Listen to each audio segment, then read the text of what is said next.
Good morning to all. This is Harshita Dadish from government law college Kota. आज के lecture में जो हम सब्जेक्ट डिस्कस कर रहे हैं वो है Indian legal and constitutional history. LLB first year में Indian legal and constitutional history subject जो है वो लीगल सिस्टम, जो इंडिया का लीगल सिस्टम है, उसके ओरिजिनेशन और उसके हिस्टोरिकल बैकग्राउंड को एक्सप्लेन करता है. तो हम जानते हैं कि किसी भी सब्जेक्ट को समझने से पहले, किसी भी टॉपिक को समझने से पहले उसके हिस्टोरिकल बैकग्राउंड का, उसके हिस्टोरिकल बैकग्राउंड की नॉलेज हमें होनी चाहिए. तो बेसिकली अगर देखें तो इंडिया में ये माना जाता है कि इंडिया में जो कोडिफिकेशन, जो लीगल सिस्टम स्टार्ट हुआ वो ब्रिटिशर्स के रूल के बाद हुआ.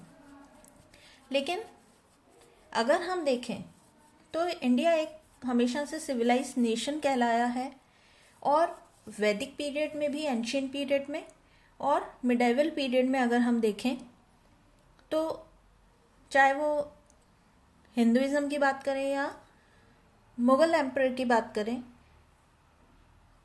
तो एक लीगल सिस्टम तब भी चलता था, पनिशमेंट का सिस्टम तब भी होता था. लेकिन फ़र्क यह था कि तब कोडिफिकेशन नहीं था, और ब्रिटिशर्स का जब रूल हुआ इंडिया में तो फिर उसके बाद लीगल सिस्टम कोडिफाइड हुआ. इन डिटेल लॉ क्या है, लॉ का सोसाइटी से क्या कनेक्शन है, ये सब आप अलग सब्जेक्ट में पढ़ेंगे, that is jurisprudence. Indian legal and constitutional history में हम जो पहले लीगल सिस्टम जो चलता था, कोर्ट्स का जो सिस्टम चलता था, मेयर कोर्ट्स, प्रेसिडेंसी टाउन्स, ये सब चार्टर्स, ये सब हम इस सब्जेक्ट में पढ़ेंगे कि हिस्टोरिकल बैकग्राउंड लीगल सिस्टम का और कॉन्स्टिट्यूशनल हिस्ट्री का क्या सिस्टम रहा है. तो देखें तो जब ब्रिटिशर्स इंडिया में आए तो उन्होंने देखा कि यहाँ पर डच और पोर्तुगीज़ जो हैं वो अपना ट्रेड कर रहे हैं. तो उन्होंने देखा कि इंडिया में ट्रेडिंग के लिए अच्छी प्लेस है, यहाँ पर अच्छा ट्रेड हो सकता है और हमें अच्छी अर्निंग यहाँ से मिल सकती है.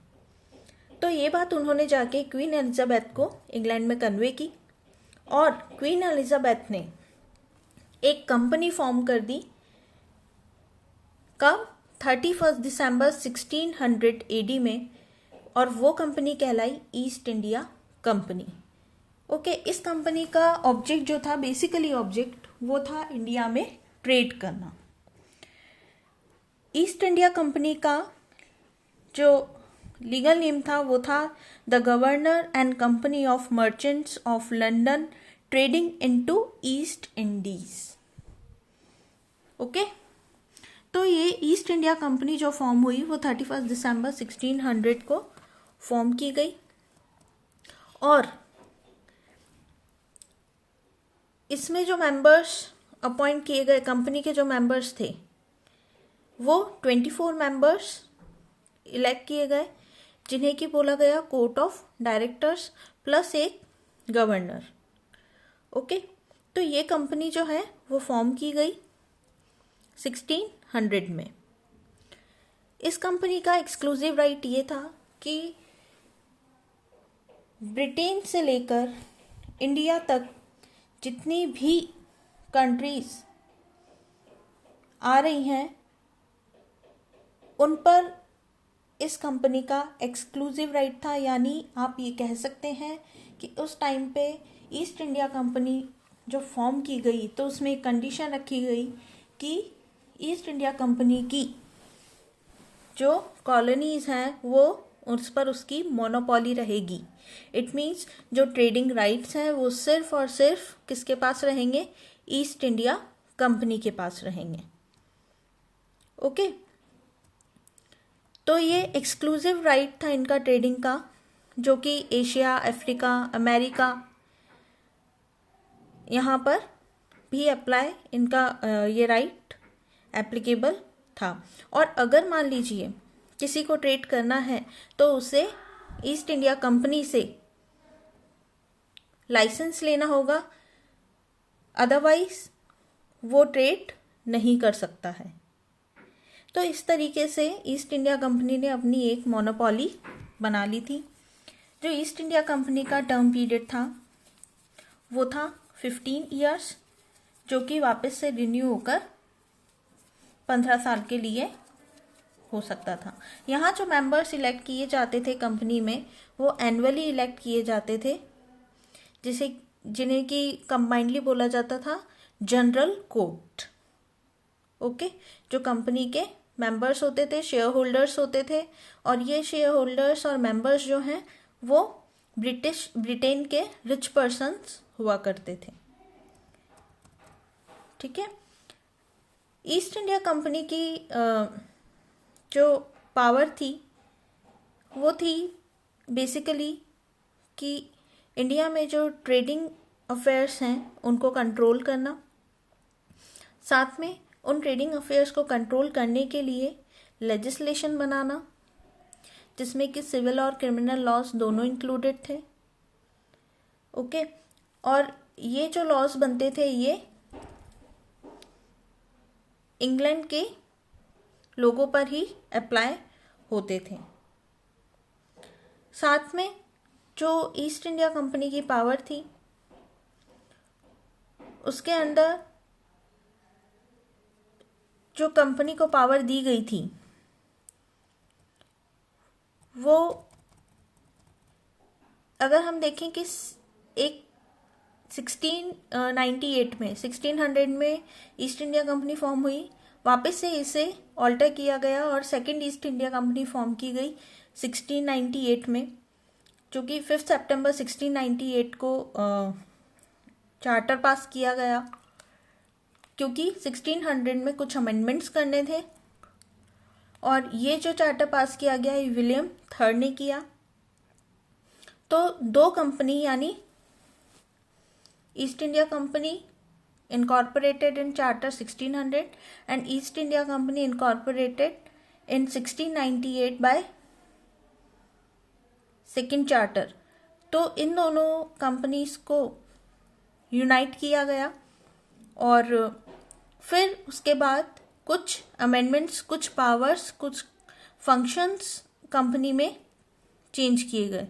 तो बेसिकली जो न्यू चार्टर था उसमें ये 24 मेंबर्स का कॉन्सेप्ट आया था और साथ में एक वाइड पावर डिस्कस की गई थी, वाइड जनरल पावर्स, जो कि थी कि जब ट्रेडिंग को कंट्रोल करना है तो फिर दो तरीके के कमीशन यहाँ बनाए गए ट्रेडिंग को कंट्रोल करने के लिए। और इन ट्रेडिंग को कंट्रोल करने के लिए कुछ पावर्स दी गई जो कि दो कमीशन से आई। एक रॉयल कमीशन जिसे हम बोलते हैं, किंग्स कमीशन भी हम कह सकते हैं, और दूसरा चार्टर ऑफ 1661।